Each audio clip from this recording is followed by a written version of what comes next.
जय हिंद पलटन, क्या हालचाल। Welcome back to the law पलटन।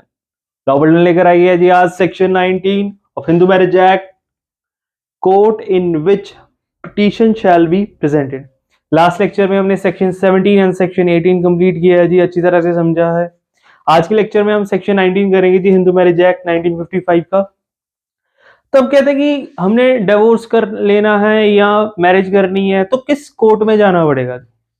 सो कोर्ट को डिफाइन किया गया जी, इस सेक्शन में ये बताया गया जी किस कोर्ट में जाना है for every situation under Hindu marriage act.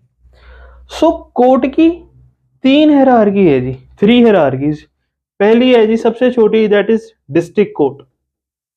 ठीक है जी, डिस्ट्रिक्ट कोर्ट। फिर है जी हाई कोर्ट।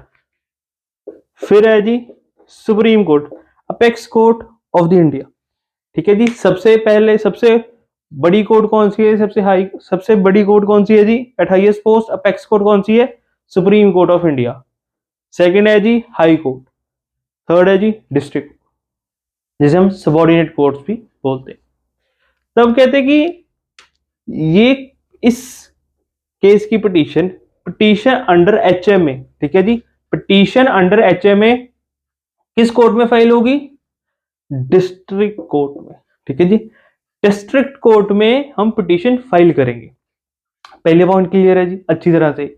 सेक्शन 19 में बेयर एक्ट्स खोलने की जरूरत नहीं पड़ेगी, बुक्स खोलने की जरूरत नहीं पड़ेगी अगर आप ये पॉइंट समझ लोगे। ठीक है जी, पहले बताते हैं कि डिस्ट्रिक्ट कोर्ट में you can present the petition under Hindu marriage act 1955। ठीक है जी, उसके बाद वो कहता है कि डिस्ट्रिक्ट कोर्ट कहाँ का होना चाहिए जी। ऐसा तो नहीं कोई भी स्टेट में जाकर, कोई भी सिटी में जाकर आप फाइल कर दो जी, दैट इज नॉट पॉसिबल। सो वो कहते हैं डिस्ट्रिक्ट कोर्ट के कुछ क्राइटेरिया है जी, कि इसी जगह का डिस्ट्रिक्ट कोर्ट होना चाहिए, किसी और जगह का डिस्ट्रिक्ट कोर्ट नहीं होना चाहिए। ठीक है जी, एक एग्जांपल से समझते हैं। वो कहते हैं कि पहला पॉइंट क्या है जी, द मैरिज सोलमनाइज्ड। अब वो कहता है कि डिस्ट्रिक्ट कोर्ट उस जगह का होना चाहिए जी जहां पे मैरिज सोलमनाइज हुई है। मैरिज सोलमनाइज का मतलब है जी, फॉर एग्जांपल अब ए एंड बी है जी, शादी हुई है, कहां पर हुई है जी, सी। अब ये कहते हैं चंडीगढ़ में सीएसडी लिखा है जी, चंडीगढ़ में शादी हुई है। ठीक है जी, द मैरिज सोलमनाइज्ड इन चंडीगढ़। सो आप डिस्ट्रिक्ट कोर्ट चंडीगढ़ में फाइल कर सकते हो। ठीक है जी, पहला पॉइंट क्लियर है जी कि डिस्ट्रिक्ट कोर्ट में होनी चाहिए। अब कौन सा डिस्ट्रिक्ट कोर्ट होना चाहिए, द मैरिज सोलमनाइज्ड। ऐसा नहीं कि कहीं पे भी फाइल कर सकते हो, स्पेसिफाई किया गया जी, डिस्ट्रिक्ट कोर्ट को स्पेसिफाई किया गया है कि डिस्ट्रिक्ट कोर्ट पे जाना है। कौन से डिस्ट्रिक्ट कोर्ट पे, जहां पर द मैरिज सोलमनाइज, जहां पे आपकी शादी हुई है।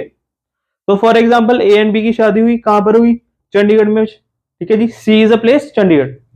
चंडीगढ़, सो चंडीगढ़ के डिस्ट्रिक्ट कोर्ट में आप पिटीशन फाइल कर सकते हो। ठीक है जी, सेकंड पॉइंट क्लियर है जी। ठीक है जी, उसके बाद चलते हैं डिस्ट्रिक्ट कोर्ट। और कौन सी कंडीशंस है, respondent residing at time of petition. वो कहता है जो रिस्पोंडेंट है, एक तो पिटीशनर है जिसने पिटीशन फाइल की है, उस पिटीशन को रिस्पोंड करने वाला रिस्पोंडेंट है। तो रिस्पोंडेंट रिजाइडिंग, जहां पर वो रह रहा है, कब, एट टाइम ऑफ पिटीशन, वहां पे भी हम पिटीशन फाइल कर सकते हैं। ठीक है जी, पिटीशन कहां पे फाइल कर सकते हैं, जहां पे रिस्पोंडेंट रह रहे हैं। For example A and B, A is husband, B is wife. ठीक है जी, ए पिटीशनर है, बी रिस्पोंडेंट है। ठीक है जी, ए हस्बैंड है, बी वाइफ है। ठीक है जी, अब कहते हैं respondent residing at the time of petition. अब जो बी है वो रिस्पोंडेंट है, तो वो चंडीगढ़ में रह रही है। It is an example, she is residing at C place, that is Chandigarh. तो petition can be filed in Chandigarh. ठीक है जी, आई होप आपको सेकंड पॉइंट भी क्लियर हो चुका होगा। ठीक है जी, उनकी शादी कहीं और हुई थी। ठीक है जी, their marriage solemnize at another place. ठीक है जी, फॉर एग्जांपल हम जलंधर गए थे, जलंधर में उनकी मैरिज हुई थी। ठीक है जी, ए एंड बी की जलंधर में मैरिज हुई थी, but the respondent is residing at the time of petition at Chandigarh. जब पिटीशन फाइल करने जा रहे हैं तो जो वाइफ है, जो बी है, वो सी जगह पे रह रहे हैं, चंडीगढ़ में रह रहे हैं। So they can file petition in Chandigarh district court. ठीक है जी, सेकंड पॉइंट भी क्लियर है हमें।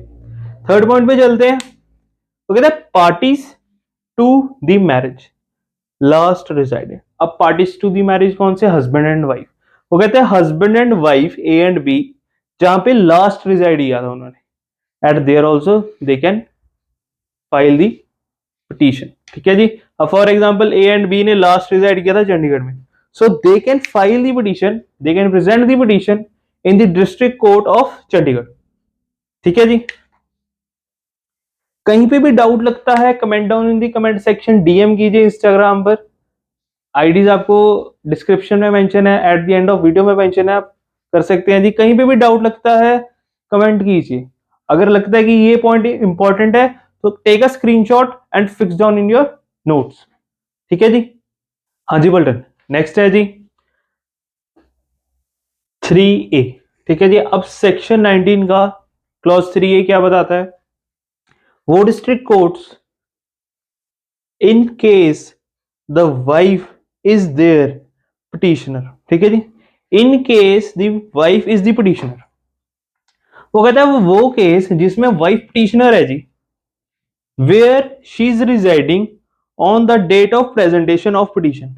वो कहते हैं कि उस डिस्ट्रिक्ट कोर्ट में भी आप फाइल कर सकते हो पिटीशन जहां पर वाइफ रिजाइड कर रही है at the date of presentation of petition. ठीक है जी, आप वहां पर भी फाइल कर सकते हो। ठीक है जी, आई होप 3A भी क्लियर हो चुका है जी। नेक्स्ट चलते हैं जी क्लॉज 4 पर। Respondent is residing outside the India. ठीक है जी, आउटसाइड दी टेरिटरीज। अब हमें यह पता है कि हिंदू मैरिज एक्ट सिर्फ इंडिया में एप्लीकेबल है। So respondent is residing outside the territories और has not been heard for being alive for 7 years, petition can be presented where the petitioner is residing. अब सिंपल सी बात बोलता है, अब एक एग्जांपल से समझते हैं। A and B, A and B husband and wife है जी। अब हमें ए हस्बैंड है, बी वाइफ है। ठीक है जी, अब हमें ये पता है जी, for example A is a petitioner, A husband है वो पिटिशनर है। ठीक है जी, ये इंडिया में रहता है, ये इंडिया में रहता है एंड बी लिव्स इन, जो बी वाइफ है वो अब्रॉड रहती है। ठीक है जी, वो अब्रॉड रहती है। तो अब ए जो हस्बैंड है वो फाइल कर सकता है जी case, petition can be presented where petitioner is residing. जहां पर भी वो रह रहा है, वो कोई कंडीशन फुलफिल ना करे जाए, जहां पर भी वो रह रहा है वहां पर वो केस फाइल कर सकता है। अगर पहली कंडीशन, अगर आपकी जो रिस्पोंडेंट है वो आउट ऑफ टेरिटरी जी, आउट ऑफ इंडिया। ठीक है जी, अगर वो आउट ऑफ इंडिया है तो आप जहां पर भी हो रह रहे हो आप पिटीशन फाइल कर सकते हो उस डिस्ट्रिक्ट कोर्ट। ठीक है जी, या फिर और कौन सी कंडीशन है? Has not been heard of being alive for 7 years। अगर 7 साल हो चुके हैं, प्रिजम्पशन ऑफ डेथ है जी, तो भी आप जहां पर भी रह रहे हो petition can be presented where petitioner is residing. जहां पर भी रह रहे हो, ये दो कंडीशंस हैं where you can file the petition where you are residing at the date of presentation. ठीक है जी, आई होप क्लॉज 4 भी क्लियर हो चुका होगा। एक बार